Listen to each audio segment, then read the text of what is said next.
My Latino in-laws are incapable of cooking for any less than 20 people. For example, the Super Bowl, right? 2 days ago, we all remember Bad Bunny Benito. He put on a fabulous halftime concert. We all went to go watch it at the Garcias. I offered to bring artichoke dip. I showed you guys. I made artichoke dip, right? And in my mom's recipe, it says if you have any more than 8 people, double it, like double the recipe. And there was going to be 10 people at the Garcias. So I'm going to double the recipe because I'm in my Latina baddie era. You know, yo aprendo español todos días. I know these things. I'm learning. I got to bring a lot of food. So I double the recipe and I make it and we show up to the Garcia's house. The amount of food that was in this house, every single square inch of counter, table, the guacamole the size of a bathtub. I'm like, I didn't even know that California made that many avocados. There's salsa, there's street corn, there's ceviche, like anything that you can make was made and it was at this house. And so I sit down my little dish that at this point looks like a fucking cheese cube. It's like the smallest little miniature dish. My mother-in-law takes it from me and she's practically like, oh, you brought like a single serving for yourself? And I'm like, I doubled the recipe. There was more than 8 people. I doubled the recipe. It's always like this. There's always so much food.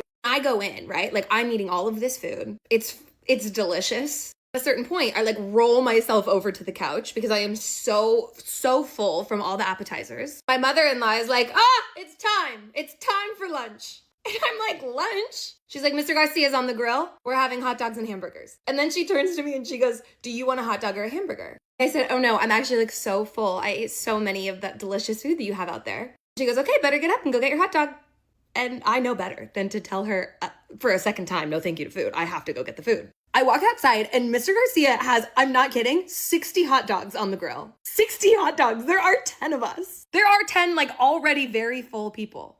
At this point, it's like my arch nemesis, my 9-year-old boss, always comes over and he's like already holding a to-go bag. He comes Tupperware in hand, ready to go because he knows he's going to come over and he's going to clean up. That's going to be lunch in the elementary school for the next like 5 days. And he looks at my thing and he's like, who brought the single artichoke? Who brought this? This is tiny. What is this? I'm like, I doubled the recipe. There was more than, that's for 16 people. So when people ask me, I get a lot of questions like, how are you going to feed 400 people at this wedding? I'm honestly more stressed that there's going to be too much food at this wedding. Like I'm going to be walking down the aisle and like stepping over tacos because we're not going to have space for all the food that's going to be made.